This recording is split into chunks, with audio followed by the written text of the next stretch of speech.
Okay. Pawan గారు హైదరాబాద్ నుంచి. పవన్ గారు నమస్కారం, మాట్లాడండి. అక్కడ ఉన్న వాళ్ళందరికీ నమస్కారం అండి.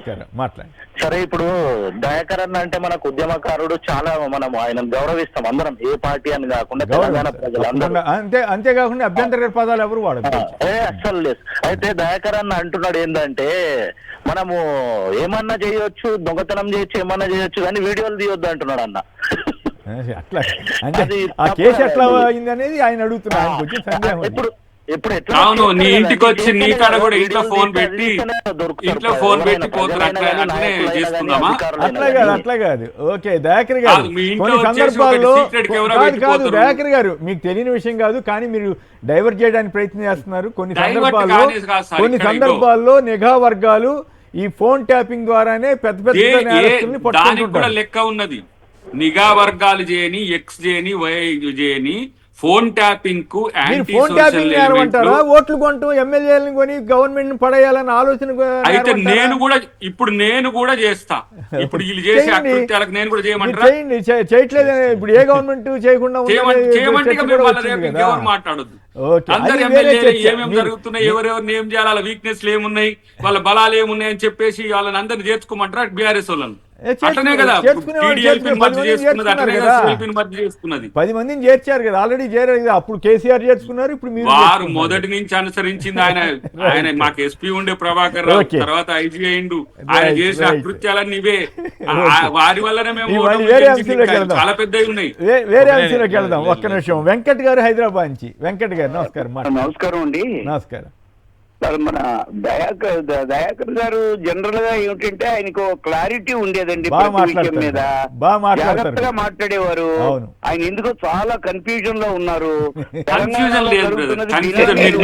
విమర్శ చేసుకోవచ్చు కానీ కన్ఫ్యూజన్ లేదు. కాంగ్రెస్ రూల్ చేస్తున్నది టీడీపీ. వాళ్ళ గురువుగారేమో ఎక్యూజ్డ్ గా అక్కడ కేసులు తీసేస్తాడు. పద్ధతి మొదలు పెట్టాడు ఇక్కడ తగలబెట్టించి ఇక్కడ కేసుల నుంచి తప్పించుకోవడానికి.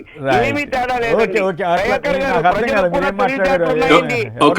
ఒకటి కొమ్మినేని గారు, ఓకే దయచేసి ఎవరు కొత్త వాళ్ళకి నా మీద ఉన్న అభిప్రాయాన్ని గౌరవిస్తే గానీ నేను కన్ఫ్యూజన్ లో లేను, చాలా క్లారిటీతో ఉన్నా. జరిగిన నేరం విషయంలో కోర్టుల్లోనే ఉన్నది కాబట్టి మీరు నేను చెప్పేది ఏం లేదు. వీళ్ళు చేసింది ఏంటి అనే దాని దగ్గర వీళ్ళ దొంగ అనే దాన్ని చెప్పుకోవడానికి సిద్ధపడుతున్నారు, సిగ్గుపడుతున్నారు. అది సమస్య. ఓకే చెప్పండి. మన జాతిపిత అంశంలోకి వెళ్దాం సార్. అందులోకి వచ్చే ముందు నేను మొత్తం వారు మాట్లాడింది విన్నాను sir. Criminal conspiracy against the government అనేది చాలా సీరియస్గా తీసుకుంటుంది ఏ ప్రభుత్వమైనా కూడా. ఒక ప్రభుత్వాన్ని కూల్చేసి ప్రభుత్వ ఎమ్మెల్యేలను కొనుగోలు చేయడానికి నేరము అనే పదం వారు వాడిరు కదా, 100% అది నేరమే. రెడ్ హ్యాండెడ్గా 50 లక్షల మనీతోని బ్యాగ్తోని దొరికింది ఎమ్మెల్యేని కొనుగోలు చేయడానికి. To dethrone the government. నేను జరిగిందా జరగలేదా అని నేను చెప్తలేను, కానీ ఎందుకు అని అన్నప్పుడు ఒక డిపార్ట్మెంట్, పోలీస్ డిపార్ట్మెంట్ కానివ్వండి, ఇంటెలిజెన్స్ కానివ్వండి, ఒక ప్రభుత్వాన్ని, ఇప్పుడు నరేంద్ర మోదీ గారి ప్రభుత్వం ఉన్నది, లేకుంటే ఇంటర్నేషనల్ థ్రెట్స్ ఉన్నాయి, ఒక ప్రభుత్వాన్నే డీథ్రోన్ చేయడానికి ఇప్పుడు ఐఎస్ఐ కానివ్వండి, రకరకాలు కానివ్వండి, ఇవన్నీ చేస్తుంటాయి. So I will not go into ఇప్పటికే అద్దంకి దయాకర్ గారి ప్రభుత్వం. వినండి ప్లీజ్, వినండి. మీరు మాట్లాడినప్పుడు నేను విన్నాను. నన్ను మాట్లాడివ్వండి ప్లీజ్. మార్కెట్ చేయకండి. ఇద్దరు కాలర్స్ పబ్లిక్ మాట్లాడారు, మీరు దబాయించారు. నన్ను దబాయించకండి. Please let me talk. Dayakar గారు కంప్లీట్ చేసిన తర్వాత అవసరం అయితే మళ్ళీ మాట్లాడుతుంది సార్. ఇప్పటికే విచారణ సంస్థలు జోక్ అయిపోయినాయి. గవర్నమెంట్స్ అంటే పోలీస్ డిపార్ట్మెంట్స్, లా ఎన్ఫోర్సింగ్ బాడీస్ అనేటి జోక్ అయిపోయినాయి. ఎందుకు చెప్తాను, రేపు మేము ప్రభుత్వంలోకి వస్తాం. ఇవాళ ఖచ్చితంగా రేవంత్ గారి ప్రభుత్వం కూడా ఫోన్ ట్యాపింగ్ చేస్తుంది. లిస్ట్ అంతా బయట పెడతాం, మేము కూడా అన్ని బయట పెడతాం. ఇట్లనే చిల్లరగా చేయాలి కావచ్చు, వీళ్ళలాగానే చేయాలి కావచ్చు అని నేర్పిస్తున్నారు సార్ వీళ్ళు. ఎందుకంటే మేము ప్రభుత్వంలో ఉన్నప్పుడు ఏనాడు ఉత్తమ్ కుమార్ రెడ్డి గారి మీదనో, శ్రీధర్ అన్న మీదనో, పొన్నమన్న మీదనో, బట్టన్న మీదనో, మధుయాష్కి గారి మీదనో మేము ఇట్లా వేధింపులు, కక్షపూరిత రాజకీయాలు చేయలేదు. మేము చేయలేదు. అప్పుడు మేము 10 సంవత్సరాలు మేము ముఖ్యమంత్రిగా ప్రభుత్వంలో ఉన్నప్పుడు మేము ఇలాంటి కక్షపూరిత రాజకీయాలు చేయలేదు. రేపు ఇప్పుడు మోదీ గారి టైంలో కానివ్వండి, ఎందుకు సార్ మన్మోహన్ సింగ్ గారు నిలబడే అవును ఫోన్ ట్యాపింగ్ జరుగుతుంది, అప్పుడు నీరారాధ్య టేప్స్ అప్పుడు అఫీషియల్లీ స్టేట్మెంట్ ఇచ్చారు.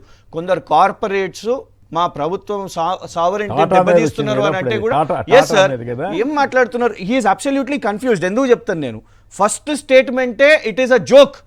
ఇది రాష్ట్ర ప్రభుత్వ ఫోరెన్సిక్ కాదు, కేంద్ర ప్రభుత్వ ఫోరెన్సిక్ సంబంధం ఉంది అని అంటే మేము అడుగుతున్న డిమాండ్ ఏంటిది, నువ్వు సిట్టింగ్ జడ్జిని పెట్టి విచారణ చేయని అంటున్నావు. ఎంత పెద్ద జోక్ అది. ఇంకొకటి జోక్ నంబర్ 2, ఇప్పుడు తెలంగాణ పోలీసు వాళ్ళ అఫీషియల్ హ్యాండిల్ అండి ఇది, వాళ్ళు ప్రెస్ నోట్ రిలీజ్ చేసిర్రు ఏం డ్యామేజ్ కాలేదని. వీళ్ళు ఏమని మాట్లాడతారు, వీళ్ళే సోషల్ మీడియాలో పెట్టి వీళ్ళే క్రియేట్ చేసి మళ్ళీ వీళ్ళే దాన్ని కౌంటర్ చేస్తున్నారు అని. కనీసం డిఫెండ్ చేసుకునేటప్పుడు అన్నా రైట్ మళ్ళీ మాట్లాడండి, డిఫెండ్ ఇక జాతిపిత అంశం మీరు అన్నారు కంప్లీట్ చేయండి. మీరు ఏ కేసు అరెస్ట్ అయింది చెప్పండి కిషాన్ గారు?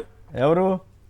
నన్ను దునియా కేసులు వేసారు మీరు, జైలుకు పంపించింది చెప్తాను, జైలుకు పంపించింది చెప్తాను. డాక్యుమెంట్స్ క్రియేట్ చేయడంలోనే మిమ్మల్ని ప్రభుత్వం అరెస్ట్ చేసింది, అది మీకు తెలుసు కదా. ఇలాంటి ప్రెస్ నోట్ రేవంత్ గారు వేసింది ఫేక్, రేవంత్ గారు వేసింది ఫేక్, నేను వేసింది ఒరిజినల్. అసలు నాది కూడా తగలబడ్డదని డౌట్ వస్తుంది నా కేసు కూడా అక్కడికే పంపిరో లేదు, చార్జ్ షీట్ అయింది. ఓకే ఎక్స్ప్లెయిన్ చేస్తాను నేను ఈ కేసు, నేను ఈ కేసు ఎక్స్ప్లెయిన్ చేస్తాను. లేదు 2 minutes అర్థం కావాలి. ఏమైంది తెలుసా, 30 seconds లో మీకు చెప్తాను. షార్ట్ కేసు ఇది. ఇది కేసీఆర్ గారు స్పీచెస్ ఇస్తున్నప్పుడు ఎలక్షన్ ప్రచారంలో ఉస్మానియా యూనివర్సిటీలో విద్యుత్ కోతలు అవుతున్నాయి అనే విషయం మీద స్టేట్మెంట్ ఇచ్చినప్పుడు ఉస్మానియా యూనివర్సిటీలో ఒక సర్క్యులర్ వచ్చింది సార్, రిలీజ్ చేశారు అఫీషియల్గా Osmania university authorities, power cuts ఉన్నాయి ఇవన్నీ కూడా వెకేషన్కి వెళ్ళండి అని. అయితే రేవంత్ గారు ఏమని ట్వీట్ చేసిర్రు అని అంటే, దాన్ని ఎడిట్ చేసి వారు సీఎం గారి హ్యాండిల్ నుంచి పవర్ కట్స్ ఇట్లాంటి ఏం లేకుండా ట్వీట్ చేస్తే, సార్ ఇది కాదు, మా వేల మంది ఉస్మానియా యూనివర్సిటీ స్టూడెంట్స్ గ్రూప్స్లో అఫీషియల్స్ పెట్టిన డాక్యుమెంట్ ఇది అని ఒరిజినల్ పెడితే, లేదు క్రిషాంకే ఫేక్ డాక్యుమెంట్ పెట్టిండు, ముఖ్యమంత్రిదే ఒరిజినల్ డాక్యుమెంట్ అని నన్ను 10 రోజులు జైల్లో వేశారు. ఎలా ఐఎమ్ ఛాలెంజింగ్ దిస్, మీరు కరెక్ట్ గా ఎత్తిండ్రు. రేపు ఏ రోజైతే నేను ఈ కేసులో గెలుస్తానో ముద్దా ఎవరో కాదు, నేరుగా ముఖ్యంమంత్రి. ఎందుకంటే ఈ ఫైట్ క్రిషాంక్ వర్సెస్ రేవంత్ రెడ్డి గారు ఈ case. I challenge this. Thank you మీరు ఎత్తినందుకు.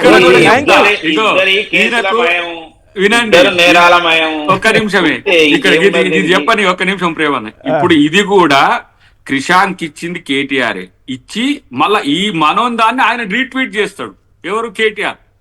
మిమ్మల్ని ఎవరు నమ్ముతారు? మీరే అన్ని సమస్యల్లో ఉంటారు, మీరే గెలిచి చూపెట్టండి. మీరు ఆ కేసు దయాకర్ గారు చార్జ్ షీట్ వేసారు కదా, గెలిచి చూపెట్టండి.